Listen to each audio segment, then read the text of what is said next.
Welcome to Conversations. I'm Muqtadar Khan, your host, and today I'm going to talk to you very briefly about the possibility that Donald Trump will announce anytime now an interim trade deal between India and the United States. Apparently, the negotiators have completed their task. They have agreed upon some terms. There are several issues which remain to be resolved, and so it will take longer time for them to negotiate that. But at the moment, they have achieved some kind of understanding over some basic issues, and that at least till yesterday, the perception was that that is now sitting with Donald Trump, and he has to accept the deal. He may look at it and say this is fine, or he may say this is not enough, and then we are back to the drawing board. But there has been, like I already said that a couple of days ago, that basically Donald Trump has moved the deadline from July 9th, which is today, to basically August 1st. And of course, now the White House has formally confirmed that the deadline is August 1st. So it gives the Indian negotiators at least another 21 days, 20 days, 22 days to negotiate with their US counterparts. And so it's quite possible that we might get a bigger deal than what we would have got if Donald Trump had announced today, but you never know. He might announce tomorrow. So there are certain uncertainties and certain confusions about the India-US deal that I want to identify. I think there are five blows that Donald Trump has struck against a potentially excellent bilateral trade agreement. So the first thing is that this is going to be a bilateral trade agreement, not a free trade agreement. Apparently, a free trade agreement needs to be approved by the Congress, so a bilateral trade agreement just needs President Trump's signature for it to be enforceable from the side of the US. But the mini deal that they are talking about is more like a gentleman's understanding than something that can be enforced legally. So we will see then adherence and compliance with the agreement becomes an issue, and we will see what happens with that going forward. So as you know, that Donald Trump has basically three problems. One problem that he had was that India had very high tariffs on certain things that he wanted to export to India. Number two, he believes that India has a lot of non-tariff barriers which would prevent and disable American companies from investing in India, in doing business in India. The rules and regulations basically are not advantageous for American firms to be operating in India. And finally, he was upset that there is more than a $40 billion deficit. He sees deficit as a loss, as something negative, and so he wants India to buy more in order to reduce the deficit. And so he had even offered the F-35, the fifth generation fighter jet that the US is now the mainstay of US Air Force, and which performed, from his point of view, so spectacularly against Iran, both in the US Air Force and the Israeli Air Force. So those are the three problems for which he was pushing, and he had come up with this trade, basically a target of 26% of tariffs on everything from India. But see, there's the confusion. So there are five other things he has said, which perhaps the negotiators are talking about them, and those five caveats are woven into the agreement, or I don't know what to make of them. So I will identify what those five caveats are, and then you can decide for yourself. So one which he has repeatedly said was that he's threatened countries which are part of BRICS. So first, he threatened that he would impose 100% tariffs on everything that they exported to the US if they really move towards de-dollarization. He talked about it again today. But after the summit in Rio, in Brazil, he basically said, I'm going to impose 10% tariffs across the board on all BRICS countries, India included. So, so whatever number finally we get to hear in the deal, will that include this 10% extra because of the tariffs for being a member of BRICS, or is it just a rhetorical statement that he made? I mean, is that policy or is it rhetoric? And that's the first puzzle that I think we would like to know. At least I would like to know. I'm sure Indian trade negotiators must be puzzled like what to make of it. But at least they have an advantage. They can straight away ask Lutnick or Besant, what does that mean? Maybe even they don't know. They will have to ask Trump. So the second uh, thing is that Donald Trump today announced that he's going to impose 50% tariffs on copper. Now, copper is very critical, and copper is also very critical to India because India exports, mm, uh, I think, 50% of all Indian copper exports go to the US. So, for the Indian, shall we say, mineral industry, which is actually very tiny, about 3 to 5 or less than 5% of the Indian GDP, Indian mineral exports, but copper is important for that, and 50% of all copper exports from India go to the US, and copper is very important in certain industries. So, so the question is that again the same question. So whatever the deal, see the best deal, the worst deal would be that there is no deal, and so there'll be a 26% tariff on everything that India exports to the US, right? That's the worst deal. So any deal that is better than that will be less than 26% tariffs from the Indian point of view, and less concessions. The lesser the concessions to the US, the better from an Indian point of view. So now this 50% tariffs on copper, will they be across the board for all other countries, but for India, it'll be the rate at which the deal comes up, say 15% tariffs or 10% or 20%, whatever number they come up with. That is not very clear. And then Donald Trump today also announced that in the next 12 to 18 months, he intends to impose across the board 200% tariffs on pharmaceuticals. Just think about it, 200% tariffs on pharmaceuticals. Now, India exports a large amount of pharmaceuticals to the US. For the Indian point of view, 10% of all of India's exports to the US. Indian exports to the US are about 85%. And so, of that, about 10% of the exports are pharmaceutical products. So for India, this is going to be a devastating blow because India has aspirations to become basically the pharma of the world. India wants to really invest. This is one of the industries where India is doing well globally. India also played a major role in vaccinations, exporting vaccinations to many countries in the post-COVID era. So for India suddenly to be suddenly find that its tariff industry is going to be stuck, in a way, in a bad way because of these tariffs, that will be a very serious blow. Because it's quite possible that if this is something that Donald Trump thought of just today, uh, and if that is the case, then we have a problem because obviously this would not have been factored in the negotiations that are going on between India and the US on this issue. So I think that we are going to see some problems going forward. But as Donald Trump himself said that it'll come 12 months to 18 months. So I don't know why he's pronouncing them now.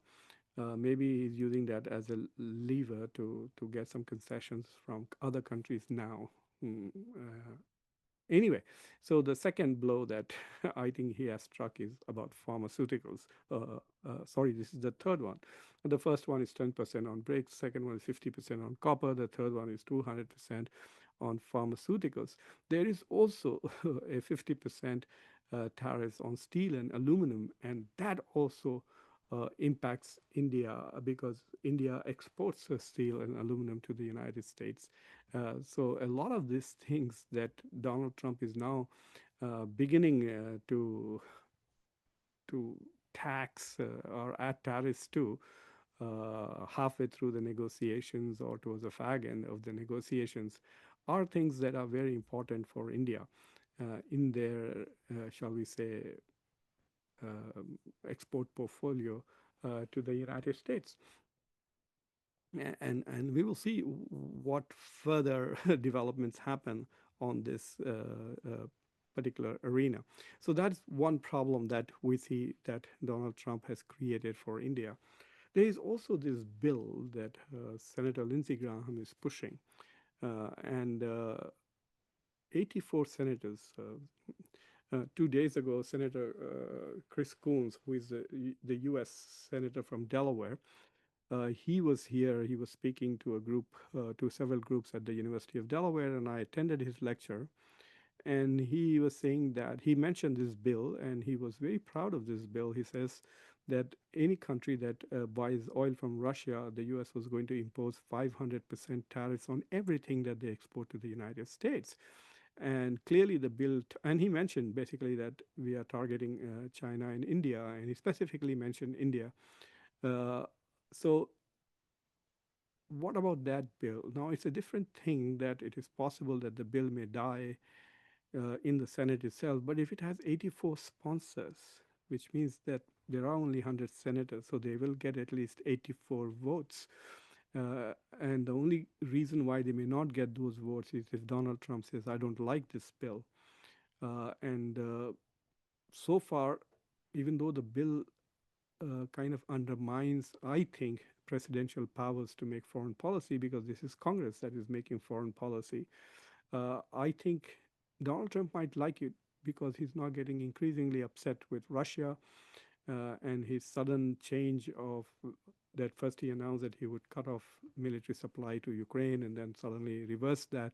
So he's getting irritated with Putin, and he's dismayed that he has not been able to bring about ceasefire between Russia and Ukraine, even though he had promised he would do that within 24 hours of becoming the president of the United States.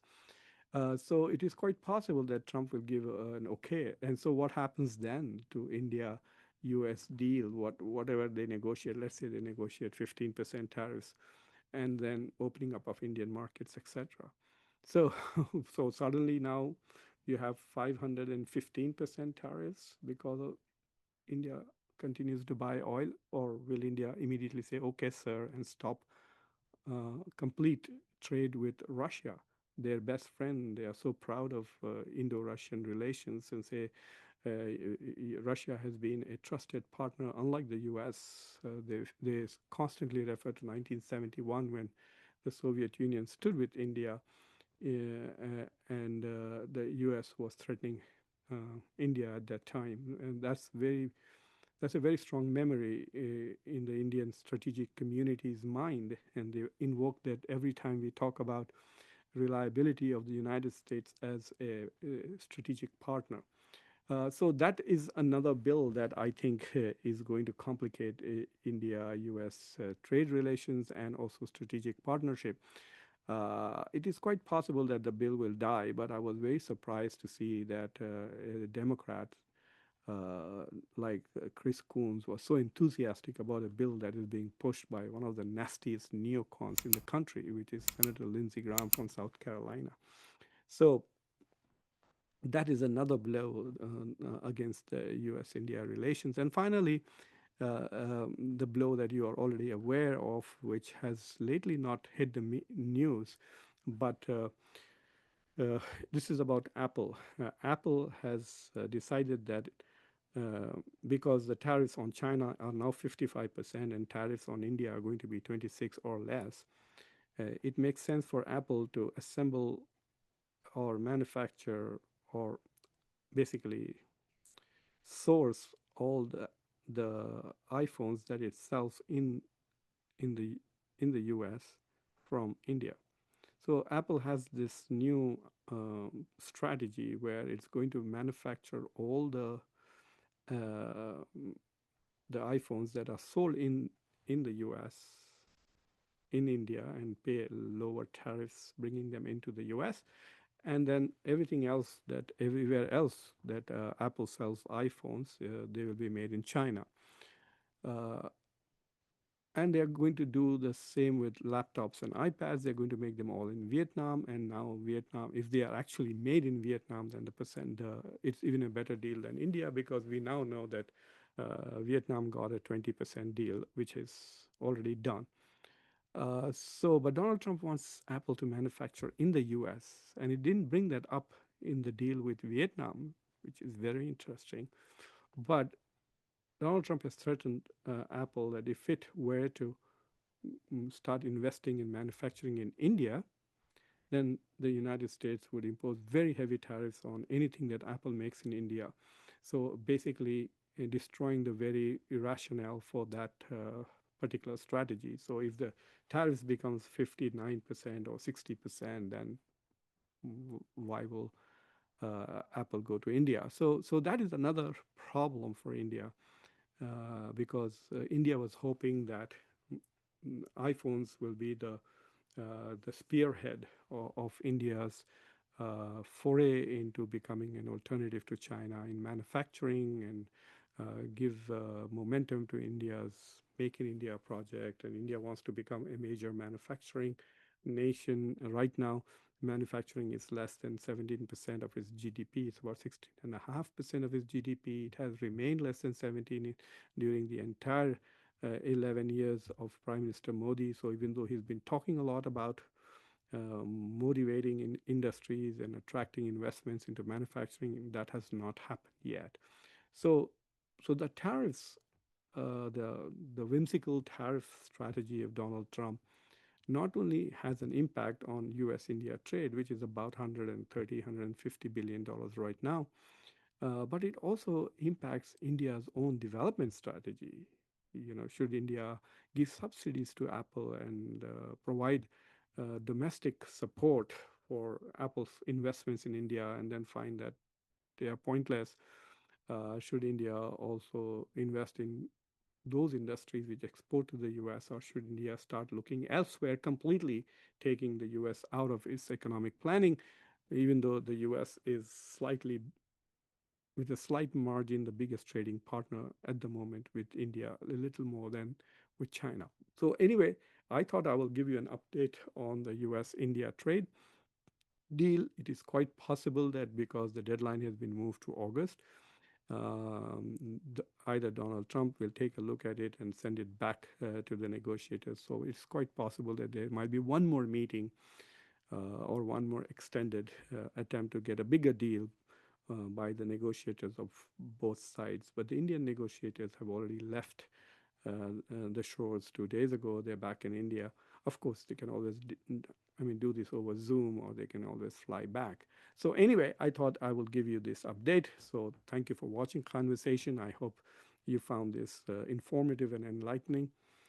So please subscribe to the channel, like this video, press the bell icon, and don't forget to share this video with your socio-political network. Until next time, I'm your host, Muqtada Khan. Take care.